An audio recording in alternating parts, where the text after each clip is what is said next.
हो गया टाइम? ठीक है, तो आज की चर्चा अब शुरू करते हैं।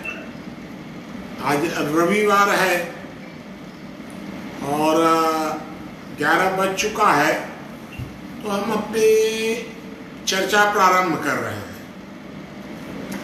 हम लोग 6 सप्ताह से चर्चा कर रहे हैं समस्याएं क्या हैं।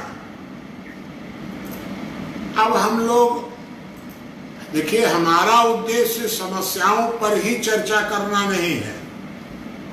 हमारा उद्देश्य ये है कि इस प्रकार की समस्याओं का समाधान क्या होगा, क्योंकि अगर समाधान पर चर्चा नहीं करेंगे तो खाली समस्याओं की चर्चा करने से क्या लाभ होगा। आज हम लोग चर्चा करेंगे कि जो समस्याओं पर हम लोग अभी तक चर्चा किए हैं, उन समस्याओं में से किस समस्या का क्या समाधान होगा, ये आज हमारी चर्चा का विषय है। ये हम लोगों ने एक समस्या पाई है, मौलिक समस्या। उसमें एक ये है कि व्यक्ति के अंदर स्वार्थ और हिंसा का भाव बढ़ रहा है, सारी दुनिया में बढ़ रहा है। आप जरा विचार करिए कि पुराने जमाने से ये कहा गया कि सतयुग के बाद द्वापर, तब त्रेता, तब कलयुग। इसका मतलब कलयुग में स्वार्थ और हिंसा का भाव बढ़ेगा। ये मानव स्वभाव का कोई आकलन करके ये निर्णय निकला कि कलयुग में स्वार्थ और हिंसा का भाव बढ़ेगा। लेकिन हमारी दूसरी बात यह है कि कलयुग मनुष्य से ऊपर है कि मनुष्य कलयुग से ऊपर है।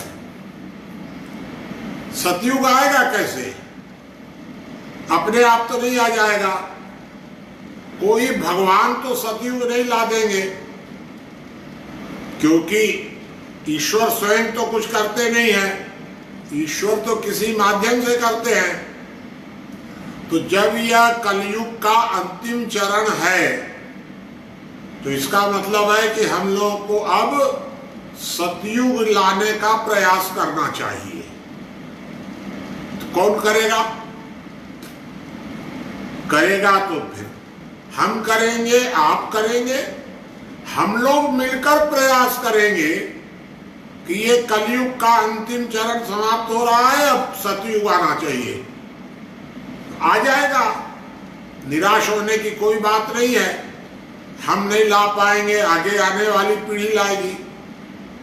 हम बीजारोपण कर देंगे तो पेड़ तो अपने आप तैयार हो जाएगा।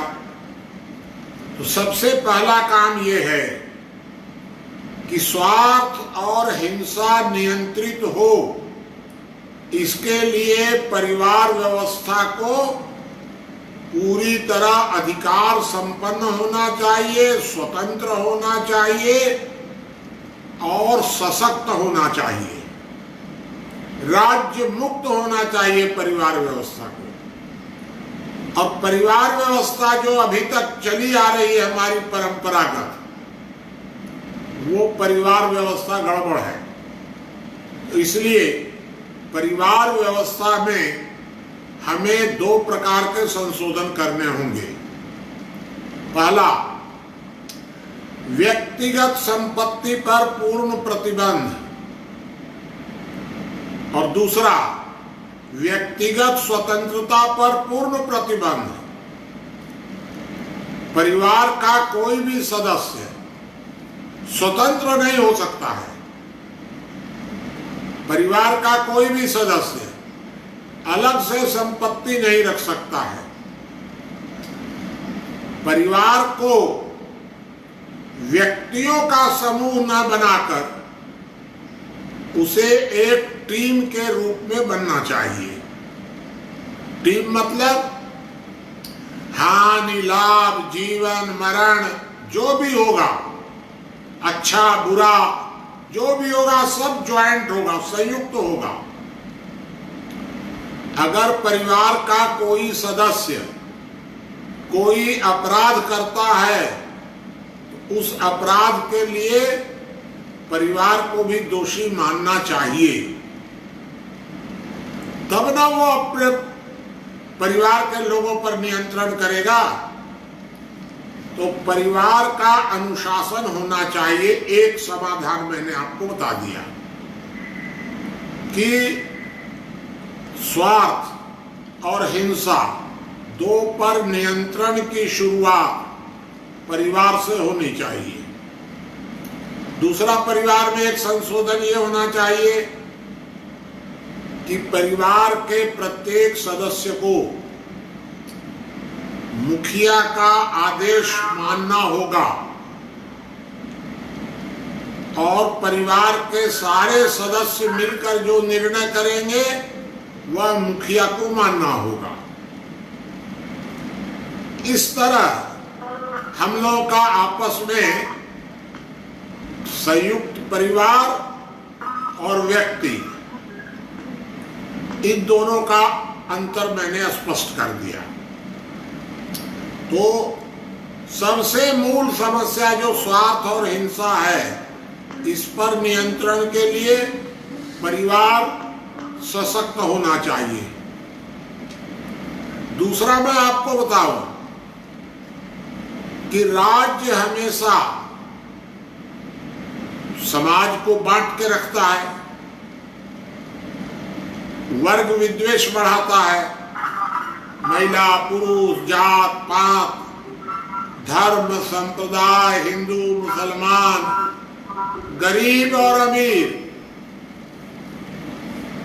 इस तरह का समाज को बांटता है राज्य। और बांटने के लिए क्या करता है कि समाज में संगठन बनते हैं, ये बनाए जाते हैं। आपको एक बात ध्यान दीजिएगा, किसी भी संगठन का जो नेतृत्व करने वाला होता है वो कहीं ना कहीं राजनीति से जुड़ा रहता है।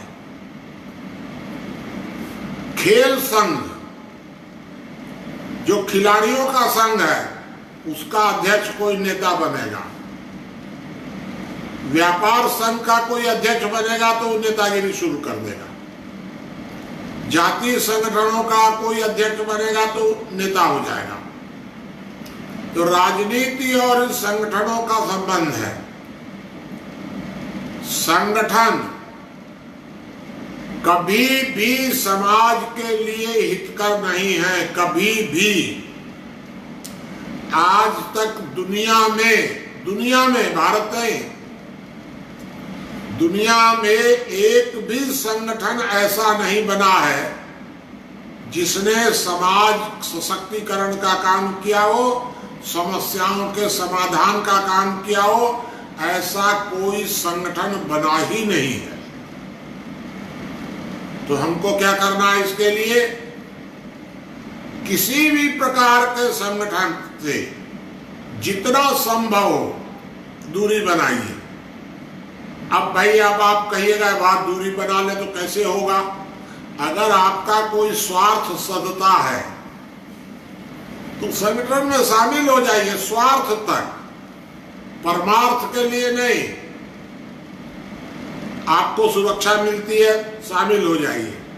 कमाई होती है, संगठन में शामिल हो जाइए। लाभ के लिए शामिल होइए, समाज सेवा के लिए नहीं। अगर समाज सेवा के लिए आप जाते हैं तो आप नासमझ हैं। कभी संगठन में शामिल मत होइए, किसी संगठन में समाज सेवा के नाम पर। मजबूरी में अब भाई नहीं जाएंगे तो कहीं बड़े नाराज हो जाएगा, नुकसान कर देगा, 25 तरह का दिखावटी, शामिल हो जाइए, कोई बात नहीं है। तो दूसरी बात कि संगठन हमेशा समाज के लिए घातक हैं। संगठनों से दूरी बनाइए, चाहे वो जातीय संगठन हो, धार्मिक संगठन हो, राजनैतिक संगठन हो, कांग्रेस भाजपा, सबसे दूरी बनाइए। सब संगठन है, कुछ नहीं, कोई मतलब नहीं है। लेकिन स्वार्थ हो तो घुस जाइए कि भाई अब इसी से हमारा रोजी रोटी चल रहा है तो ठीक है, नुकसान से बचना है तो ठीक है। तो दूसरा समाधान ये है कि संगठनों से हमें दूरी बनानी चाहिए। तीसरा एक समाधान आपको और बताते हैं, तीसरी समस्या का, कि समाज में गरीब और अमीर ये दूरी बढ़ रही है, उचित तो नहीं है, दूरी बढ़ रही है जरूर। श्रमजीवी और बुद्धिजीवी के बीच दूरी बढ़ रही है, श्रम का शोषण हो रहा है, पूरी दुनिया में हो रहा है, केवल भारत में नहीं, सारी दुनिया में श्रम का शोषण हो रहा है और सारी दुनिया में संपत्ति केंद्रित हो रही है। ये भी एक बड़ी समस्या है। इसका समाधान क्या हो सकता है? तो संपत्ति के मामले में एक समाधान है केवल, कृत्रिम ऊर्जा की भारी मूल्य वृद्धि कर दीजिए, संपत्ति का केंद्रीकरण रुक जाएगा। गांधी जी ने कहा था मशीनों का उपयोग कम करो, मार्क्स ने कहा था कि मशीनों से जो भी कमाई होती है उसको बांट दो लोगों के बीच में, मशीनों की कमाई बांट दो, ये कहा मार्क्स ने। और गांधी जी ने कहा कि मशीनों का उपयोग कम करो। हम आपको कह रहे हैं कि मशीनों की कमाई मत बांटिए। मार्क्सवाद फेल हो गया, क्योंकि मशीनों से जो कमाई हुई वो बटी नहीं, राज्य के पास रह गई। गांधी जी का विचार फेल हो गया, क्योंकि अब पावर घानी आ गया, अब टेक्निक बहुत आगे आ गई, अब वर्धा घानी नहीं चलेगा। लेकिन इसका एक समाधान है कि अगर आप कृत्रिम ऊर्जा की भारी मूल्य वृद्धि कर देंगे तो बैल भी कंपटीशन करेंगे ट्रैक्टर का, मशीनों का हाथ कंपटीशन करेंगे मनुष्य। भाई प्राकृतिक ऊर्जा क्या है? मनुष्य और पशु, ये माने एक जैविक ऊर्जा है, मनुष्य और पशु, और बाकी सारी कृत्रिम ऊर्जा है। तो कृत्रिम ऊर्जा को जब महंगा कर देंगे तो मानव श्रम का मूल्य बढ़ जाएगा। जब आप कृत्रिम ऊर्जा को महंगा कर देंगे तो पशुओं का उपयोग भी बढ़ जाएगा, मशीनों पर कोई नियंत्रण नहीं होगा, मशीनें तो यथावत काम करती रहेंगी। आप उत्पादन बढ़ाइए ना, खूब अच्छी से अच्छी तकनीक लाइए, कहीं कोई झंझट नहीं है। भाई हम कंप्यूटर का उपयोग रोकने की बात नहीं कर रहे हैं, हम तो कह रहे हैं कि कंप्यूटर में जो बिजली उपयोग होती है उस बिजली को महंगा कर दीजिए। कोई आदमी कंप्यूटर उपयोग करेगा तो कंप्यूटर उपयोग कर लेगा, और कोई आदमी अपना दिमाग चलाएगा तो अपना दिमाग चला लेगा, उसमें क्या दिक्कत है? तो ये बात मैंने आपको बताई कि अर्थव्यवस्था के केंद्रीकरण पर नियंत्रण करने के लिए कृत्रिम ऊर्जा की भारी मूल्य वृद्धि कर दीजिए, सारे टैक्स हटा दीजिए। अब आपको लगता होगा कि ये कृत्रिम ऊर्जा की मूल्य वृद्धि तो नेता लोग कर देंगे और सारा पैसा हड़प कर जाएंगे। इसके लिए अलग प्रावधान, कि जो कृत्रिम ऊर्जा से जो धन प्राप्त होगा उसका सरकार किसी तरह का कोई उपयोग नहीं करेगी, एकदम एक पैसा भी नहीं। वो पूरा फंड अलग होगा। एक तो सारा टैक्स हटा दीजिए और उसके बाद जो बचत होती है वो आप प्रत्येक व्यक्ति को बराबर बराबर बांट दीजिए। ये संविधान में होना चाहिए। आप सरकार उसका कोई उपयोग नहीं कर सकती है। सरकार अपना जो टैक्स अलग से लेगी, सुरक्षा कर, कोई और टैक्स नहीं, एक टैक्स सुरक्षा कर, संपत्ति पर सुरक्षा कर, जिसकी जितनी संपत्ति उतना टैक्स देगा उसको सुरक्षा मिलेगी, बस। तो ये इतना काम आप अर्थव्यवस्था में कर देंगे तो गरीब अमीर की खाई घट जाएगी, श्रम और बुद्धि की दूरी कम हो जाएगी, और कुछ आपको कोई अलग से कोई प्रशासनिक कार्यवाही नहीं करनी पड़ेगी। सिर्फ डीजल, पेट्रोल, बिजली, केरोसिन, कोयला, गैस, सौर ऊर्जा, सबका रेट बढ़ा दीजिए, सब पर भारी टैक्स लगा दीजिए और सारा टैक्स खत्म कर दीजिए। ये मैंने तीसरा समाधान आपको बताया। चौथा समाधान, धर्म। धर्म को बिल्कुल गुण प्रधान बना दीजिए, संगठन प्रधान नहीं। इस्लाम से दूरी बनाइए, इस्लाम संगठन प्रधान है। सावरकरवादियों से दूरी बनाइए, सावरकरवादी संगठन प्रधान है, हिंसा फैलाते हैं। सावरकरवादियों से दूरी बनाइए।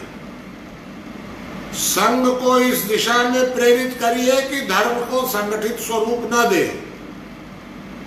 संघ जो धर्म को संगठन बना रहा है उसको कहिए कि अब सरकार है, सरकार सब कर लेगी, मोदी पर भरोसा करिए और संघ से भी दूरी बनाइए, कोई दिक्कत नहीं है।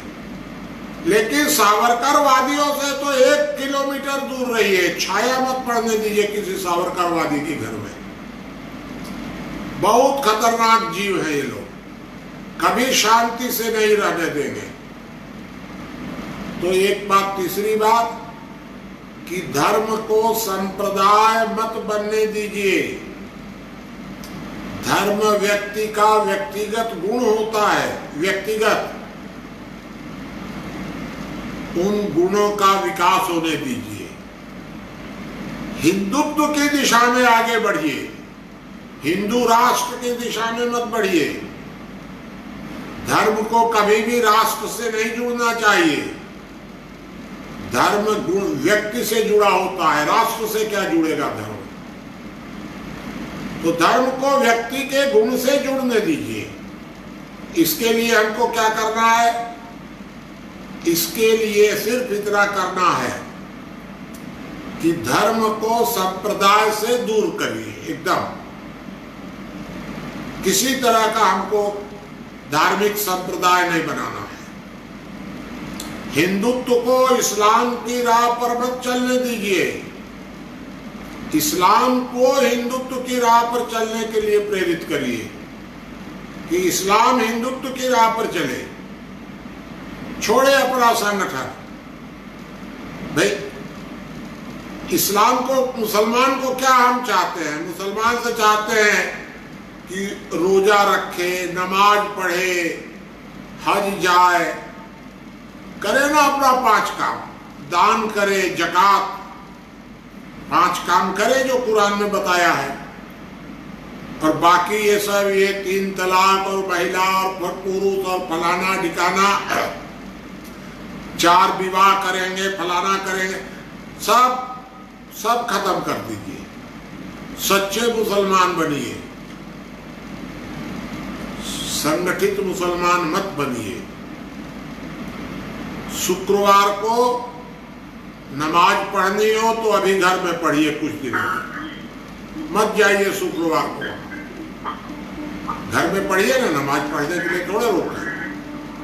तो ये कि धर्म को संगठन की राह पर नहीं चलने देना चाहिए, ये एक बात है।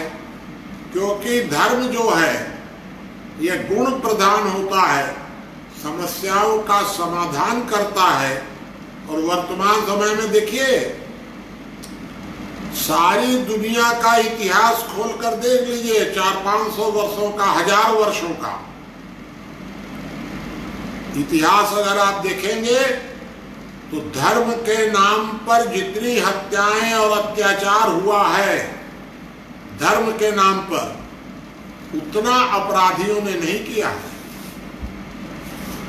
ये कौन सा धर्म है? ये हमारे लिए कलंक है ये तो, कि धर्म के नाम पर अत्याचार हो रहा है और नाम रख रहा है धर्म। बड़ी मुश्किल बात है, नाम रख रहा है धर्म। मैं आपको एक घटना बता दूं बीच में, कि मैं गया भिंड मुरैना घूमने, तो वहां एक गांव में गया तो एक मंदिर मिला, और उस मंदिर में बड़े बड़े घंटा, इतना बड़ा बड़ा, बहुत बड़ा बड़ा घंटा उसमें बहुत सा लगा हुआ। तब पूछे भाई, ये एकदम गांव में, एकदम जंगल में गांव है, कोई आदमी उदमी दिखता नहीं है यहाँ ज्यादा, और इतना घंटा उनका यहाँ कहाँ से टंगा हुआ है, कौन आता है यहाँ? तो बोले कि ये इस मंदिर की प्रसिद्धि है कि इस मंदिर में जब डकैत लोग कहीं डाका डालने जाते हैं तो इस मंदिर में आकर के मन्नत मानते हैं, और जब वो डकैती करके सफल हो जाते हैं तो आकर के घंटा चढ़ाते हैं। और वो मंदिर नामी मंदिर है और भीड़ भाड़ नहीं है, खाली डकैत लोगों का मंदिर है वो।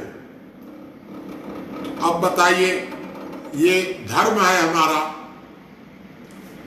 धर्म को गुण प्रधान दिशा दीजिए।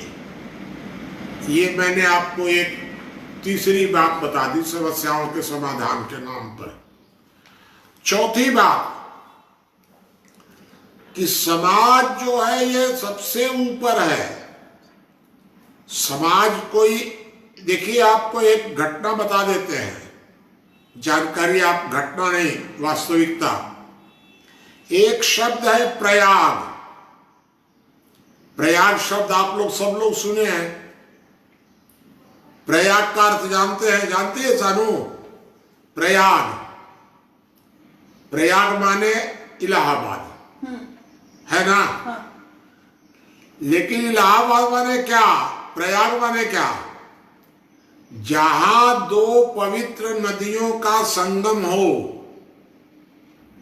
उसको मानते हैं प्रयाग। तो अगर प्रयाग शब्द कहा जाएगा तो हुआ इलाहाबाद, जहां गंगा यमुना का संगम है आखिरी, उसके आगे कहीं प्रयाग नहीं मिलेगा। लेकिन उसके ऊपर जाएंगे हम तो मिलेगा कर्ण प्रयाग, तो मिलेगा रुद्र प्रयाग, 5 प्रयाग हैं। उसके ऊपर जहां दो पवित्र नदियों का संगम होता है उसको बोलते हैं प्रयाग। तो कर्ण प्रयाग हुआ तो वहां 2 पवित्र नदियां मिली, रुद्र प्रयाग हुआ तो वहां भी 2 पवित्र नदियां मिली, और कई प्रयाग हैं, सब जगह पवित्र नदियां मिली हैं, पवित्र नदियां, नाले नहीं, तो उसको प्रयाग बोलते हैं। अंत में गंगा और यमुना जहां मिली वो हो गया प्रयाग। तो अगर हम कर्ण प्रयाग कहेंगे तो वो होगा, और प्रयाग कहेंगे तो इलाहाबाद होगा। तो समाज अगर हम शब्द कहते हैं तो समाज का मतलब हुआ विश्व समाज, सारे दुनिया का समाज माने इलाहाबाद। सारी दुनिया के सारे लोग मिलकर के जहां इकट्ठे हुए तो वो हुआ समाज।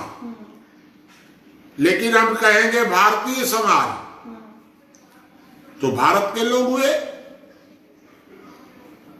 अगर हम कह दें ब्राह्मण समाज तो ब्राह्मणों का संगठन हुआ, समाज शब्द तो जुड़ गया, लेकिन कर्ण प्रयाग, रुद्र प्रयाग के हिसाब से हुआ। समाज का मतलब विश्व समाज। तो समाज राष्ट्र से ऊपर होता है, समाज धर्म से ऊपर होता है। समाज में दुनिया का प्रत्येक व्यक्ति शामिल होता है, लेकिन परिवार भी समाज होता है। परिवार समाज, ग्राम समाज, ग्राम समाज कहिए। समाज कहने का मतलब सारी दुनिया के सारे लोग। तो समाज ऊपर होगा कि राष्ट्र ऊपर होगा? राष्ट्र, राष्ट्रीय समाज कहिए ना, कोई दिक्कत नहीं है, भारतीय समाज। लेकिन समाज से ऊपर राष्ट्र नहीं हो सकता है। समाज को ऊपर रखिए। समाज के नीचे व्यवस्था होती है और व्यवस्था के नीचे व्यक्ति होता है। तो ये सिद्धांत आप समझ लीजिए। सबसे ऊपर समाज, समाज के नीचे सिस्टम, सिस्टम के नीचे सरकार, सरकार सिस्टम के नीचे होती है, ऊपर नहीं। तो सिस्टम के नीचे सरकार, सरकार के नीचे कानून, कानून के नीचे व्यक्ति, और व्यक्तियों से वो मिलकर समाज। सबसे ऊपर हुआ समाज। राष्ट्र को जो लोग ऊपर मानते हैं गलत है एकदम। धर्म को ऊपर मानते हैं, गलत है बिल्कुल। धर्म ऊपर नहीं है, समाज सबसे ऊपर है। इस परिभाषा को जिंदा कीजिए। हमारे धूर्त राजनेताओं ने, सांप्रदायिक धर्म गुरुओं ने, निकम्मे धर्म गुरुओं ने, निकम्मे, राज्य को ऊपर बना दिया, राष्ट्र को ऊपर बना दिया, धर्म को ऊपर बना दिया। सबसे ऊपर है समाज। वर्तमान में क्या स्थिति है? सारी दुनिया में समाज शास्त्र की आपको चर्चा नहीं मिलेगी। सारी दुनिया में धर्म शास्त्र पर चर्चा मिल जाएगी सारी दुनिया में। राजनीति शास्त्र पर खूब डिस्कशन होता है, खूब राजनीति शास्त्र पर चर्चा की है विद्वानों ने, दुनिया के विद्वानों ने। अर्थशास्त्र पर भी चर्चा खूब हुई है और श्रम शास्त्र पर भी खूब चर्चा हुई है। मार्क्स ने तो सारा श्रम शास्त्र पर ही लिख दिया और समाज शास्त्र पर अकेले हम लोग हैं दुनिया में। समाज शास्त्र पर चर्चा पूरे दुनिया में नहीं हो रही है और इसलिए समाज शास्त्र को जिंदा करना पड़ेगा हम लोगों को। धर्म शास्त्र, राजनीति शास्त्र, अर्थशास्त्र सब समाज शास्त्र की उपज है। सबसे ऊपर है समाज। इस बात को हमें पूरी तरह से जिंदा करना पड़ेगा। अब एक अगला समाधान आपको बताएं कि समाज से नीचे संविधान, संविधान के अंतर्गत होती है व्यवस्था, सिस्टम। सिस्टम जो होता है वो संविधान के नीचे रहेगा हमेशा, और सिस्टम के नीचे राज्य, सबसे ऊपर समाज। समाज बनाएगा संविधान, क्योंकि भाई समाज तो मान लीजिए 5 लोग हैं हम लोग, तो 5 लोगों का तो एक साथ बैठ करके रोज हम लोग रोज बैठ के निर्णय कर लेंगे हमारे संविधान के अंतर्गत मुखिया को चलना है। ये कैसी मूर्खता है कि मुखिया ही संविधान में संशोधन करने लग गया, तो फिर परिवार का महत्व खत्म हो गया ना एकदम। क्या रहा? क्योंकि संविधान है, संविधान पर कब्जा कर लिया वो तो एक बात ये है कि हम लोगों को परिवार का संविधान बनाइए। अभी तक परिवार में संविधान नहीं बनता है, किसी परिवार में आदत डालिए, परिवार का संविधान बनाइए, गांव का संविधान बनाइए, देश का संविधान बनाइए। कौन बनाएगा? आप बनाइए। अब सवाल है कि देश का संविधान बनाना है तो इतना आदमी कहां से हम लोग इकट्ठा होंगे भाई? 130 करोड़ आदमी कैसे इकट्ठे होंगे? सब मिल करके एक कमेटी बना दीजिए संविधान के लिए कि ये कमेटी प्रस्ताव देगी और हम लोग सब लोग बैठ के फिर विचार कर लेंगे, मतदान कर देंगे किसी तरह। हर 5 साल में 140 करोड़ लोग इकट्ठा होते हैं कि नहीं वोट देने के लिए? उसी तरह से एक बार संविधान पर भी हम लोग मतदान कर देंगे कि ये सही है, ये गलत है। कोई कमेटी बना दीजिए, एक कमेटी बना दीजिए, lower court, appellate court, session court और अंत में सुप्रीम कोर्ट। संविधान पर भी कोई तरीका बनाइए, लेकिन उस संविधान के बनाने में तंत्र की भूमिका नहीं होनी चाहिए, लोक की भूमिका होगी। व्यक्ति के रूप में मुखिया शामिल हो सकता है, मुखिया के रूप में नहीं।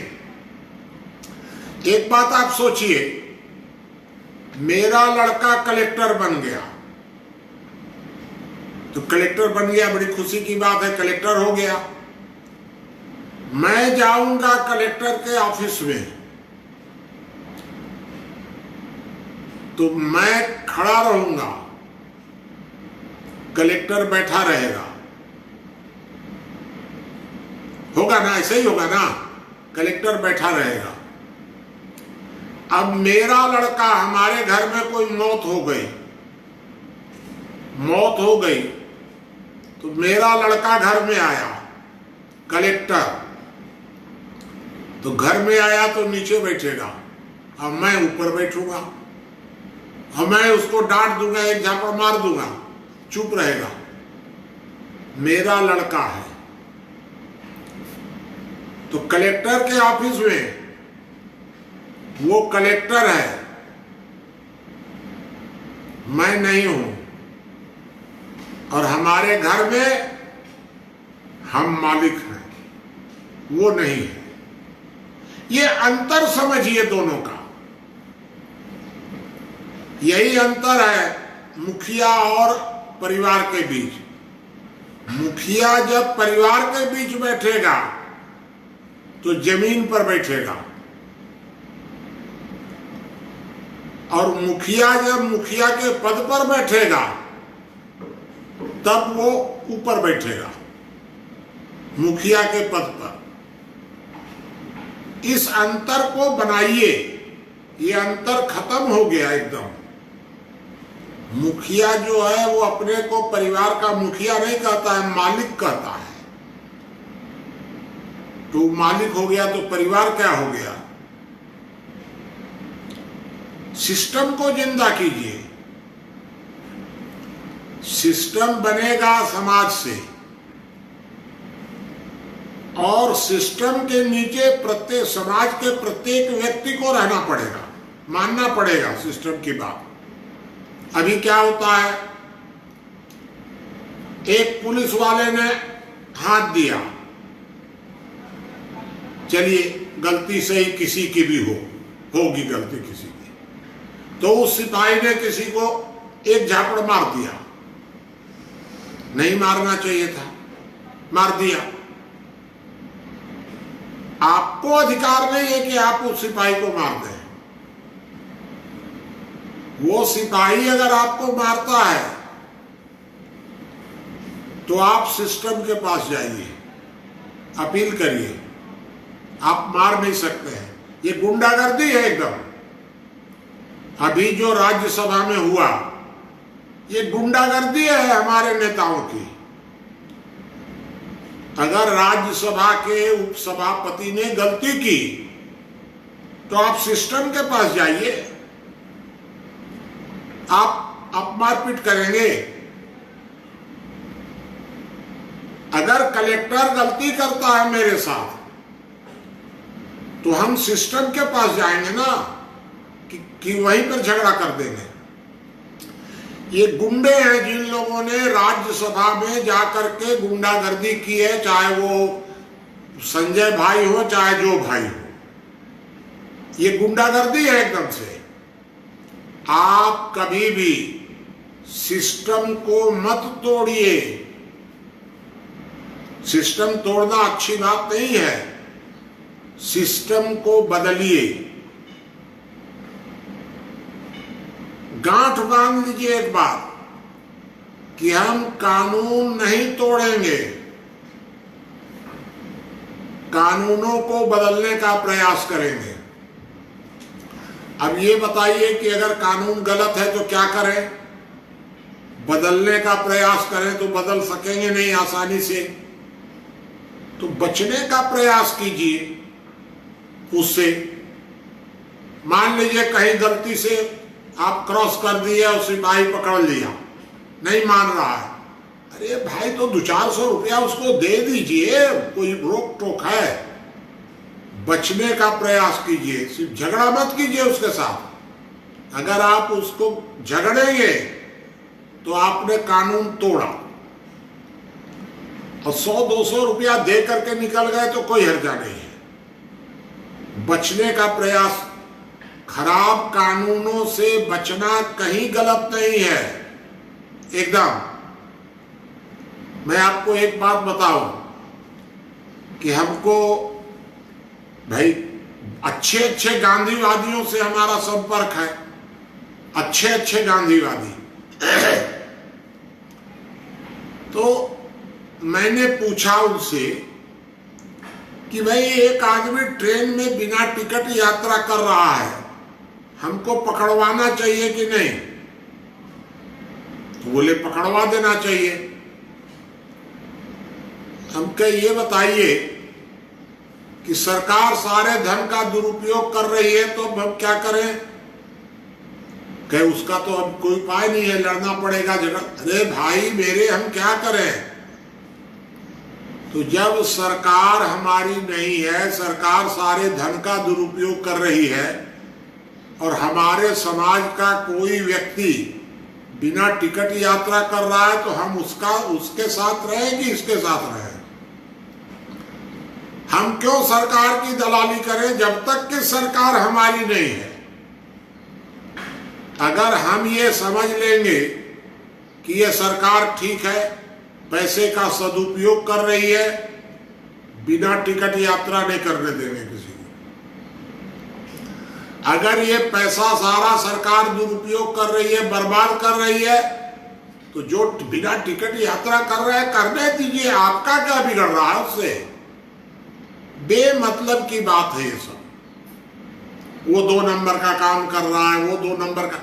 आपको नुकसान हो, आप सामने आइए कि हमारा नुकसान हो रहा है, और नहीं जाने दीजिए। आप ही का कोई भाई ना 2 नंबर कर रहा है, आप पर प्रभाव पड़े तो ठीक है, नहीं तो छोड़ दीजिए। क्योंकि सरकार आपकी नहीं है, ये सरकार दुरुपयोग कर रही है पैसे का। आप अच्छा बताइए, आपने बड़ी ईमानदारी से रेल में बेटिकट यात्री को पकड़वा दिया, बड़ी ईमानदारी से। सरकार ने क्या किया? सुशांत केस में 100 करोड़ रुपया खर्चा। क्या जरूरत थी इसमें अभी? अरे अंधे को भी दिखता था कि ये आत्महत्या है, अंधे को, आंख वाले को तो खैर दिखेगा ही। सारे देश में तूफान खड़ा करके, और वो सीबीआई जांच और फलाना जांच और ड्रग्स की जांच, और हो गया 100 करोड़ रुपया चला गया। एक बेचारा कोई गरीब आदमी ट्रेन में बिना टिकट जा रहा है तो पकड़वा दीजिए, और सरकार 100 करोड़ रुपया वहां खर्चा कर दे। मैंने सुना है कि एक आदमी को एक गीत की लय बनाने के लिए 5 करोड़ रुपया 10 साल पहले दिया गया था। 5 करोड़, 1 घंटे 2 घंटे में वो लय बना दिया, गीत की लय, और 5 करोड़ रुपया उसको दे दिए। ये सब दुरुपयोग हो रहा है सब। अब बताइए सरकार क्या कर रही है?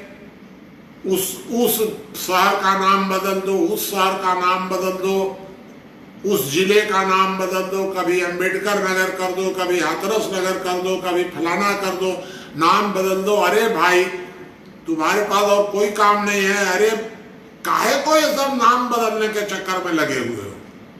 अब एक तो नाम बदल दिए, अब सब जगह उनका हो गया ना, लाखों करोड़ों खर्चा हो जाएगा नाम बदलने में। नाम फिर कोई दूसरी सरकार आएगी, फिर नाम बदल देगी। क्या जरूरत है ये सब बिना मतलब का काम करने से? मैं आपको ये बताना चाहता हूं कि आप आवश्यकता से अधिक सरकार की एजेंटी मत करिए।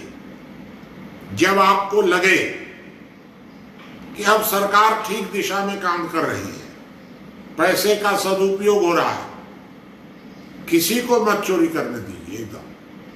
नहीं तो टैक्स चोरी मत करो, और नहीं तो चलने दीजिए जैसे चल रहा है। तो ये मैं आपको एक बात बता दिया। एक बात और आपको बता दे,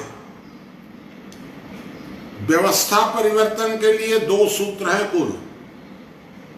व्यक्ति के अंदर से स्वार्थ और हिंसा का भाव घटना चाहिए व्यवस्था परिवर्तन के लिए।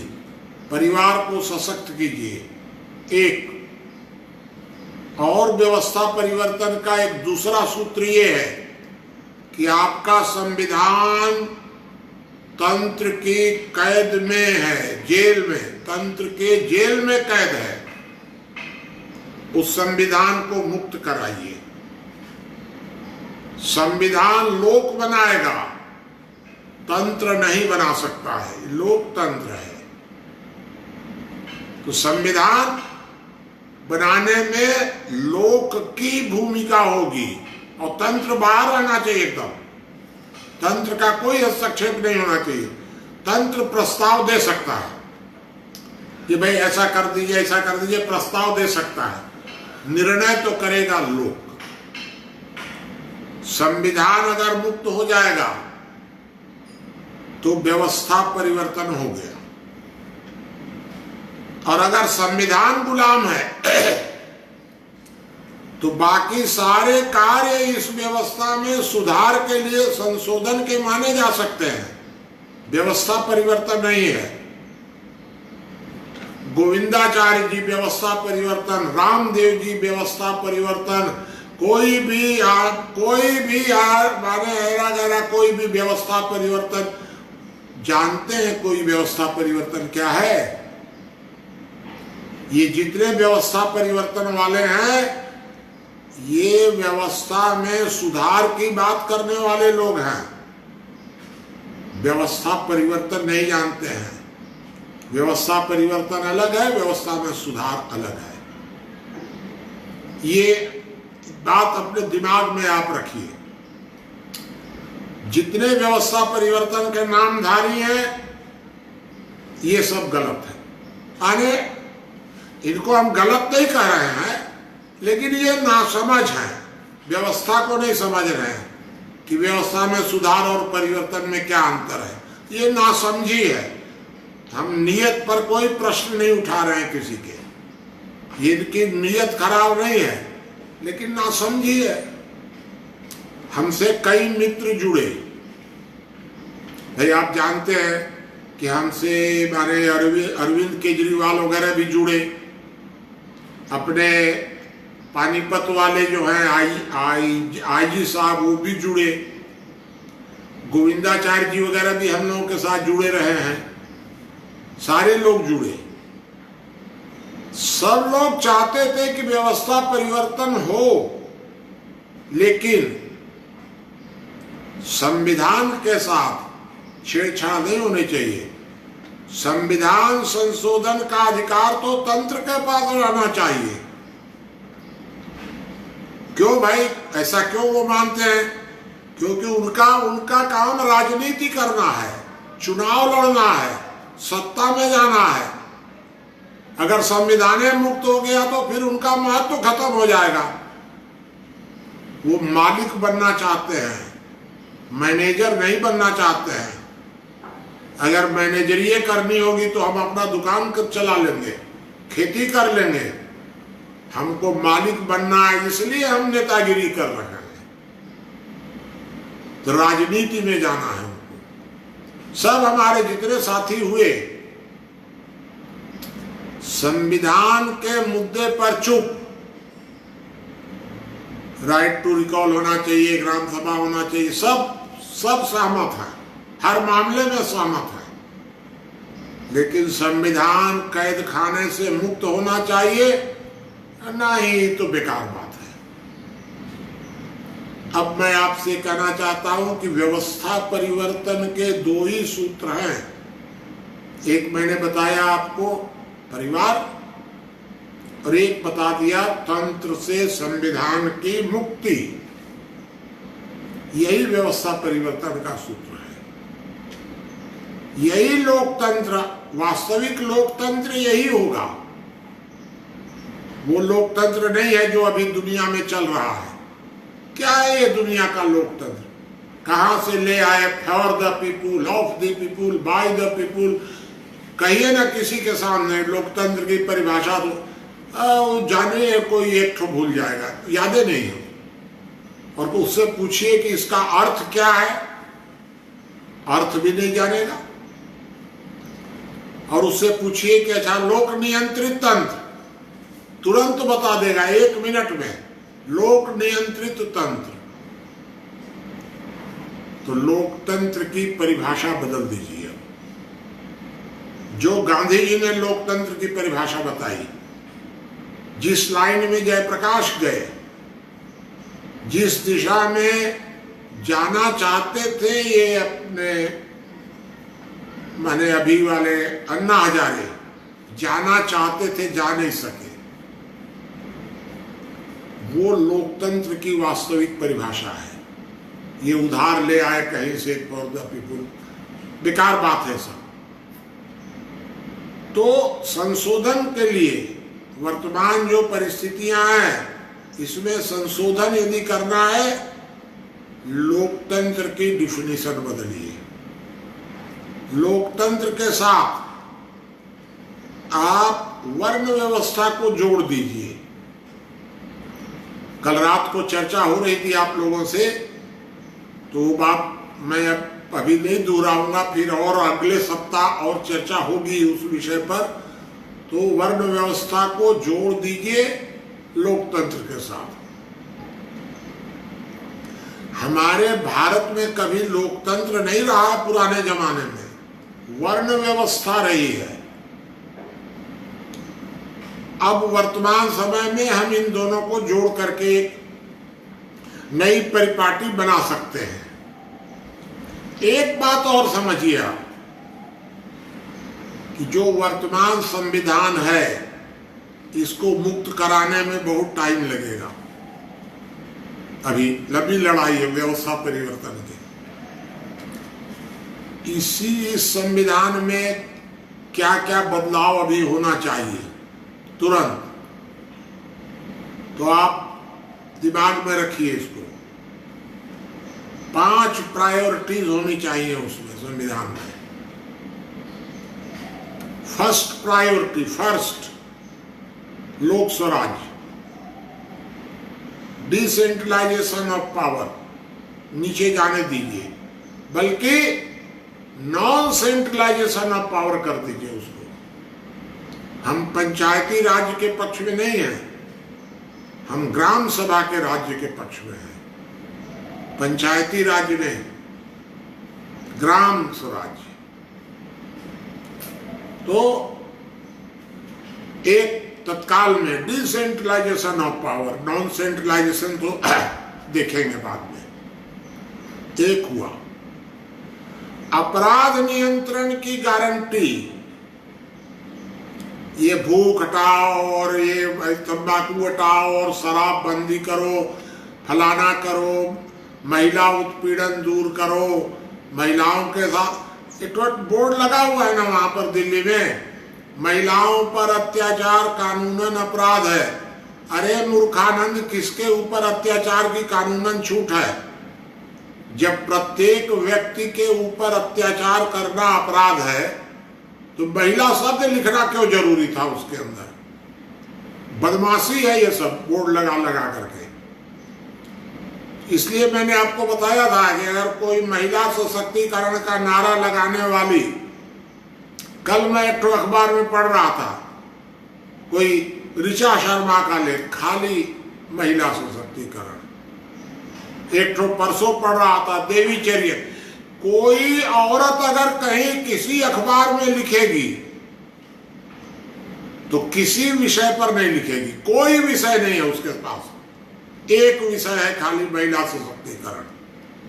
इस प्रकार की जो औरतें हैं ना, इनका बहिष्कार करिए। ये अखबार वाले भी कुछ ना कुछ लिए रहते हैं, ये सब बहिष्कार करिए। ये सब जो औरत महिला सशक्तिकरण का नारा लगावे उसको अछूत मान लीजिए, एकदम दूर से, एकदम छाया नहीं पड़नी चाहिए उसकी। जो गरीब आदमी अमीरों के खिलाफ आवाज उठाए, दूर कर दीजिए एकदम। जो अमीर आदमी श्रमजीवियों को, गरीबों को अयोग्य कहे, आलसी कहे, निकम्मा कहे, ऐ लेबर है, निकम्मा है, काम ही नहीं करता है कुछ भी, किनारे कर दीजिए। आपका उद्देश्य गरीब लोगों के साथ मजाक उड़ाना नहीं है उनका, वर्ग संघर्ष मत बढ़ाइए। हमारे कई साथी हैं, अमीरी रेखा बनाओ, अमीरी रेखा बनाओ, अमीरी रेखा खाली। और क्या है मैं आपको बता दूं, ये अमीरी रेखा का हल्ला करने वाले चुनाव लड़ते हैं। उनको कोई अमीर गरीब से मतलब नहीं है, उनको मतलब है अपने पावर से खाली। ये अमीरी रेखा, गरीबी रेखा लड़ा भिड़ा करके सबको, सारे समाज को तहस नहस कर दिए। दूरी बनाई है इन लोगों से। और इसके लिए क्या करना है आपको? कॉमन सिविल कोड लाइए, इसका समाधान है। कॉमन सिविल कोड, समान नागरिक संहिता। तो मैंने फर्स्ट प्रायोरिटी आपको बताया, फर्स्ट प्रायोरिटी है लोक स्वराज्य, सेकेंड प्रायोरिटी है क्राइम कंट्रोल, गारंटी, अपराध नियंत्रण की गारंटी। थर्ड प्रायोरिटी है आर्थिक असमानता में कमी। फोर्थ प्रायोरिटी है श्रम सम्मान वृद्धि, श्रम मूल्य वृद्धि। और फिफ्थ प्रायोरिटी है कॉमन सिविल कोड। और सिक्स प्रायोरिटी कुछ नहीं, 5 प्राथमिकताएं होनी चाहिए, इसी क्रम से होनी चाहिए। कॉमन सिविल कोड को ऊपर मत लाइए, कॉमन सिविल कोड सबसे लास्ट में। 5 प्राथमिकताएं आपकी होनी चाहिए। इस तरह से हम लोग एक संशोधित प्रारूप आपके सामने रख पाए हैं। अगले सप्ताह हम लोग फिर चर्चा करेंगे कि अब इस वातावरण में, वर्तमान समय में हम स्वयं क्या कर सकते हैं। हम माने मैं क्या कर सकता हूं, आप क्या कर सकते हैं व्यक्तिगत रूप से। सामूहिक रूप से जो करना है आज चर्चा हम लोग कर लिए, इसकी कुछ बातें शॉर्ट में अगले सप्ताह भी आ जाएंगी। लेकिन अगले सप्ताह हम लोग चर्चा ये करेंगे कि इन परिस्थितियों में मैं क्या कर सकता हूं और आप क्या कर सकते हैं व्यक्तिगत रूप से। तो इस पर हम लोग अगले सप्ताह चर्चा करेंगे। एक बात आप लोगों को और बतानी है, आप ध्यान से सुन लीजिएगा। एक निवेदन आप लोगों से और है कि हम लोग अपना जो मंथन का कार्यक्रम है, ये मंथन का कार्यक्रम 4 वर्ष से चला रहे हैं। हर रविवार को एक विषय डालते हैं और लगातार मंथन चल रहा है। मंथन अब पूरा हो गया। अब हम अगले सप्ताह से, मतलब 17 तारीख से हम लोग शुरू करेंगे और उसका नाम होगा मार्गदर्शन। मंथन बंद करके मार्गदर्शन शुरू करेंगे। मार्गदर्शन के लिए हम फेसबुक बनाएंगे, वेबसाइट बनाएंगे और मार्गदर्शन में केवल उन्हीं लोगों को जोड़ा जाएगा जो गंभीर होंगे। आप ध्यान रखिएगा, मार्गदर्शन वाले फेसबुक और व्हाट्सएप में किसी का जन्मदिन मुबारक, कौन मर गया, दिवाली मुबारक, आलतू फालतू, इसका समर्थन उसका विरोध नहीं। जिस विषय पर चर्चा होगी उसी विषय पर केवल चर्चा होगी, बस उस विषय पर आप टिप्पणी कर सकते हैं, तभी आपको जोड़ा जाएगा। और इसके लिए कमेटी होगी और वो कमेटी बैठ करके ही आपको उसके साथ जोड़ने के लिए स्वीकृति देगी। ये हम लोग करेंगे क्योंकि गंभीर लोगों का एक मंच बनना चाहिए। इस मंच से जो लोग जुड़ेंगे उन सबको हम लोग समाज शास्त्र के हिसाब से विचारों का संवाद स्थापित करेंगे और संवाद स्थापित करके समाज शास्त्र को मजबूत करेंगे उनके साथ मिलकर। हमारा काम किसी विचार का प्रचार करना नहीं है, हमारा काम है विचार मंथन करके निष्कर्ष निकालना। तो वो हम आपको देंगे। ये हम एक नया ग्रुप बनाएंगे और अभ्युदय जी को मैंने कल बताया है। अब वो इस बारे में मिल करके और योजना बना करके शुरू करें कि ये फेसबुक कैसे बनेगा, क्या होगा, इसका सारा संचालन नेतृत्व अभ्युदय जी करेंगे। ये फेसबुक का मैंने आपको बता दिया और ये हम लोग शुरू कर देंगे। हमारा रायपुर कार्यालय 17 तारीख से शुरू हो जाएगा और उसके आगे की फिर चर्चा इसी तरह चलती रहेगी। रात को रोज 8:30 से 9:30 हम लोग बैठते ही हैं, तो कुछ न कुछ चर्चाएं 8:30 से 9:30 के बीच में भी चलती रहेंगी। शाम को आज सानू अपना विषय रख ही देगी संक्षेप में, कल फिर प्रश्नोत्तर होगा ही। आज कोई तात्कालिक प्रश्न आपके दिमाग में हो तो और पूछ लीजिए, और बाकी कल के लिए तो आप लोग पूरा तैयार रहेंगे ही प्रश्न करने के लिए। आज कोई दिमाग में कोई सवाल आया हो तात्कालिक तो आप पूछ सकते हैं अभी।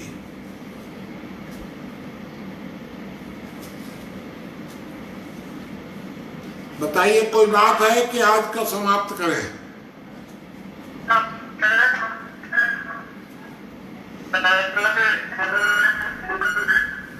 हाँ बताइए।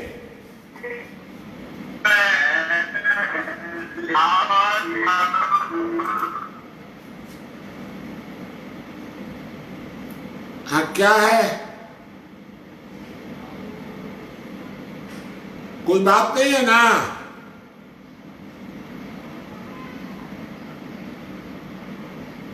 कोई प्रश्न हो तो बताइए, नहीं तो समाप्त करेंगे। ठीक है, मेरा एक प्रश्न। हाँ बताइए जी। आपने कहा कि समाज की चिंता जो है वो हानिकारक है, समाज की के अगर नेता चिंता करते हैं तो हानिकारक होती है। समाज की चिंता करना हानिकारक है, ऐसा नहीं, मैंने आपसे ये कहा है कि वर्तमान समय में आप जो समाज की चिंता कर रहे हैं वो हानिकारक है। क्यों हानिकारक है? क्योंकि गाय की रोटी कुत्ता खा रहा है। आप गाय के लिए आटा पीस रहे हैं, खा कौन रहा है? तो आप जो दान दे रहे हैं वो दान जा रहा है धूर्तों के पास। आप तो अच्छे के लिए दे रहे हैं। ये बताइए, हिंदुओं ने दान दिया अपने संगठनों को, मुसलमानों ने दान दिया अपने संगठनों को, दोनों ने जनहित में दान दिया और दोनों धन से पिस्तौल खरीदा गया। पिस्तौल खरीदा गया और हत्याएं हुई। सोच समझकर दान दीजिए। अपना स्वयं को सशक्त करिए ना। पैसा रहेगा तो 6 महीने बाद जब ठीक होगा वातावरण तब देंगे या अच्छी जगह पर देंगे। लेकिन बिना सोचे समझे समाज सेवा के नाम पर धूर्त लोग जिंदा रह जा रहे हैं। भूखों मरने दीजिए धूर्तों को सब। इसलिए मैंने ये कहा कि समाज सेवा करनी है तो बहुत सोच समझ कर करिए। ऐसे मत करिए जैसा वर्तमान में हम लोग कर रहे हैं। वर्तमान में चंदे के नाम पर सारा ब्लैकमेल हो रहा है। तुरंत जरा सा कोई मामला उठा, देखिए आपको मैं एक उदाहरण बता देता हूं। एक संकट कोई आया तो सबसे पहले धूर्त लोग इकट्ठा हो जाएंगे। क्या? विधायकों ने 1-1 महीने का वेतन दे दिया, सरकारी कर्मचारियों ने 1-1 महीने का वेतन दे दिया। सबसे पहले देंगे। 1-1 महीने की कमाई नहीं देंगे, वेतन देंगे। और फिर क्या? रास्ता खुल गया वेतन दे करके, और फिर अब आप दीजिए उनको सब। बिना सोचे समझे मत दीजिए कहीं भी। ये मेरा ये कहना है। सोच समझ कर करिए, अगर उचित है करिए। लेकिन बाढ़ आ गई। सरकार के पास हजारों करोड़ सुशांत केस में खर्चा करने के लिए, बाढ़ के लिए पैसा दीजिए आप। सारे दंगे, आप ये बताइए, आपके गांव के गुंडे के खिलाफ कोई आवाज नहीं उठती है। चीन के खिलाफ आवाज उठती है, पाकिस्तान के खिलाफ पुतला जलता है। हाँ बताइए।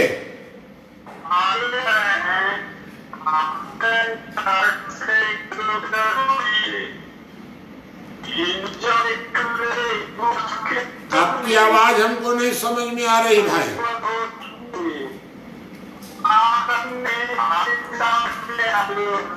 आपकी कोई आवाज समझ में नहीं आ रही है। कौन बोल रहे हैं? कौन बोल रहे हैं विजय जी?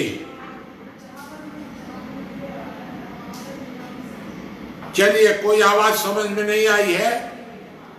मेरा एक और प्रश्न था। हाँ, एक और प्रश्न बताइए। जैसा कि आपने बोला कि वर्ण व्यवस्था में परीक्षा होनी चाहिए। हाँ, तो परीक्षा केवल मार्गदर्शक की होगी या मतलब प्रत्येक इकाई के प्रत्येक श्रेणी की होगी? देखिए, पुराने जमाने में जो होता था वो मैं आपको बता देता हूँ। पुराने जमाने में कि सब लोग एक परीक्षा में बैठते थे मार्गदर्शक की। 6वें वर्ष में नहीं, 8वें वर्ष में मार्गदर्शक की ट्रेनिंग होती थी सबको। और उस परीक्षा में जो पास हो गए उनको 8वें वर्ष की उम्र में उनको यज्ञोपवीत दे दिया गया। ब्राह्मण माने मार्गदर्शक। अब जो फेल हो गए उसमें उनको 2 साल ट्रेनिंग दी गई छतरी की, और 10वें वर्ष की उम्र में उनकी फिर परीक्षा हुई, और जो छतरी में पास हो गए उनको बना दिया गया रक्षक। अब जो बच गए उनकी फिर 2 साल बाद परीक्षा हुई वैश्य की, और जो पास हो गए वो वैश्य, और जो तीनों परीक्षा फेल हो गए वो शूद्र। अब कोई नया सिस्टम बनाइए, इस तरह का सिस्टम तो बनना आसान नहीं है, लेकिन एक परीक्षा लीजिएगा कि उस परीक्षा, चारों परीक्षाएं लीजिए, कोई हर्जा नहीं है। जिसको जिस परीक्षा में बैठना है अपनी इच्छा से उस परीक्षा में बैठे। अगर वो फेल हो जाता है दूसरी परीक्षा में बैठ जाए, तीसरी परीक्षा में बैठ जाए, लेकिन प्री टेस्ट होना चाहिए। बताइए। मार्गदर्शक के लिए शिक्षा नहीं होगी, सीधा परीक्षा होगी? नहीं, मार्गदर्शक के लिए नहीं, किसी भी व्यक्ति को किसी भी परीक्षा में बैठने की स्वतंत्रता। लेकिन शिक्षा नहीं दी जाएगी, सिर्फ परीक्षा। शिक्षा तो उसके बाद मिलेगी। परीक्षा के बाद पहले प्री टेस्ट होगा, और जो मार्गदर्शक में जो पास हो गया वो मार्गदर्शक कॉलेज में चला गया, कॉलेज वो स्कूल में जाएगा। हाँ, जैसे एंट्रेंस एग्जाम होता है वैसे ही इसका हाँ वैसा ही। हाँ, एंट्रेंस एग्जाम, तो वो उस स्कूल में जाएगा पढ़ने। जो रक्षक की भूमिका में होगा वो रक्षक वाले स्कूल में चला जाएगा। सैनिक स्कूल है बना हुआ, उस तरह के स्कूल में चला जाएगा। जो खेती करना चाहता है, व्यापार करना चाहता है, पशुपालन चाहता है, उस स्कूल में चला जाएगा। ये होना चाहिए। ठीक है, कल के लिए और तैयारी करिएगा, कल फिर बैठेंगे। नमस्कार।